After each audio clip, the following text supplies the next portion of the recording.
Ever feel creatively stuck or overwhelmed when you're trying to get into the artistic zone?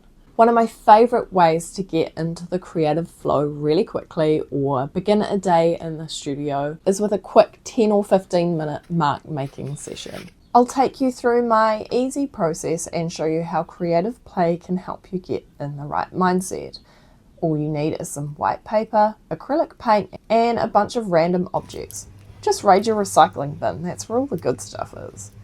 The first experiment starts with an old bit of paper that I was messing about with, using textured plaster and paint. I almost threw it away, but in true hoarder style, I kept it, and I'm glad I did.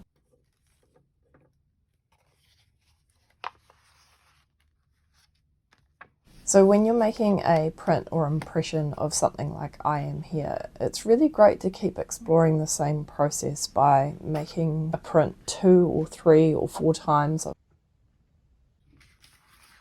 You can see with round 2, I'm actually twisting the paper as I pull it off, which adds some interest and movement to the marks. Next up, I raided my daughter's arts and crafts stash and grabbed a pipe cleaner. Kids' art stuff is so good.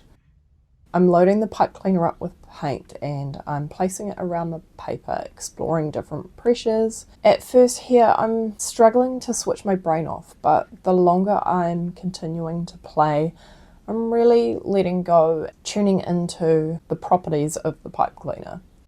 Also, for these experiments, you can just use normal copy paper or like cheap mixed media paper. I'm actually using 300 gram watercolor paper, which is totally overkill and not the right purpose, but it's all I had on hand and I was excited to start. The second round here, you can see there's more texture as there's less paint on the pipe cleaner, and I'm also starting to play with changing the shape of the actual pipe cleaner and responding to what's happening on the paper. You can see my body language is showing that I don't particularly like getting my hands all messy and painty, which is kind of ironic for an artist. This next one, I'm using a clip which I used for overalls or dungarees. I thought it might make an interesting mark. I'm liking the challenge here because it's so different from using a brush or a palette knife, but that's where the fun lies. Hey, if you like watching these creative videos, I'm going to start making a whole series of these inspiring little sessions, so if you want to see more, make sure you hit that old subscribe button.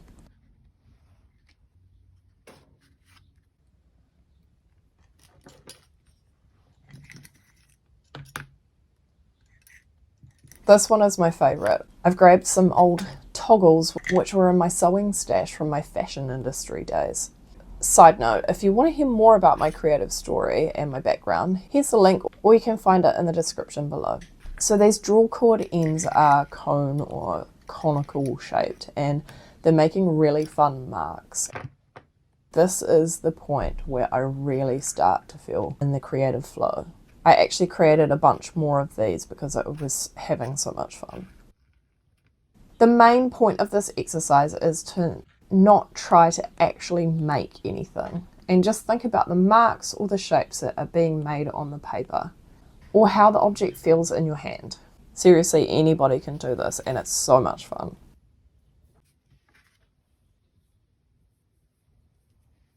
Next up, I'm using some interfacing fabric, another one from the old fashion supplies. It's adding an interesting texture, although not exactly what I had envisaged. Still, the process of twisting and responding to the fabric and the paint is really fun. Often these experiments or little mark making exercises can spark ideas for one of my future paintings, a mural design, or I'll scan them into Adobe Illustrator and use 1 or 2 of the elements or marks for my surface pattern work.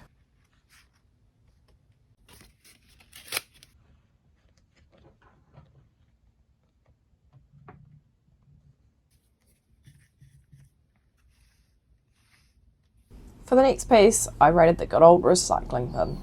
Initially I thought I'd start with straight lines here, but I decided that circular would be fun, and it ended up reminding me of those beautiful tree rings.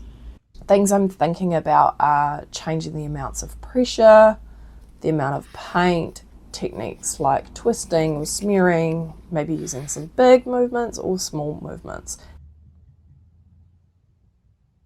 Next up, I'm using this beautiful brush that my husband actually made me from driftwood he found on our local beach and some harakeke or flax fibers. It's a beautiful, unique tool and really fun to experiment with. It doesn't behave like a normal brush. My husband's really happy to see me using it after it's been sitting on the shelf for about 2 years.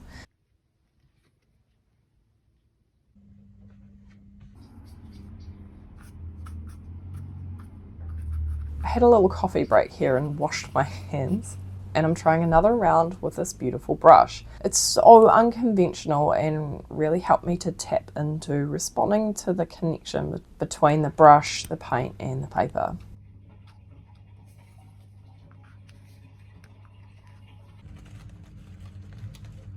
Here I'm using a piece of packaging which I thought would make for some cool marks.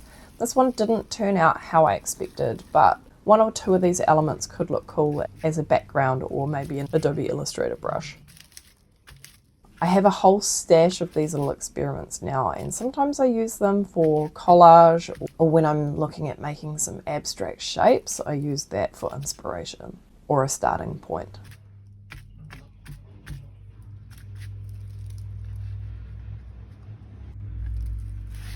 I was going to edit this one out of the video, but I also think it's important to show the ugly art, the bits I don't like or I'm not proud of, because it's all part of the creative process. What I did like about this one was how I started playing with composition and thinking about how I could approach the paper in a different way.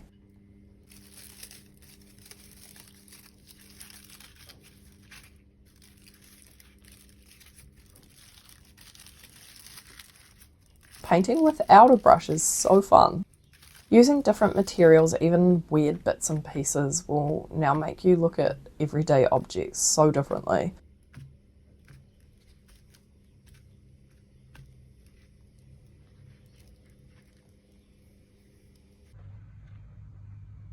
I'm getting even more crazy now. This is a clump of old dried paint which I pulled out of a test pot of house paint. I'm experimenting with stamping it and also dragging it across the paper. The amount of paint on it makes for some really different marks too.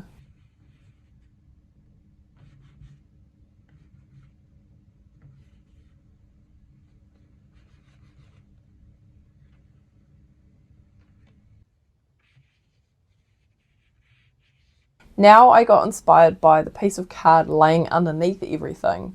I've run out of all my bits of paper stock that I cut up, so I'm just starting to paint the card. How's that for creative flow? I just didn't want to stop.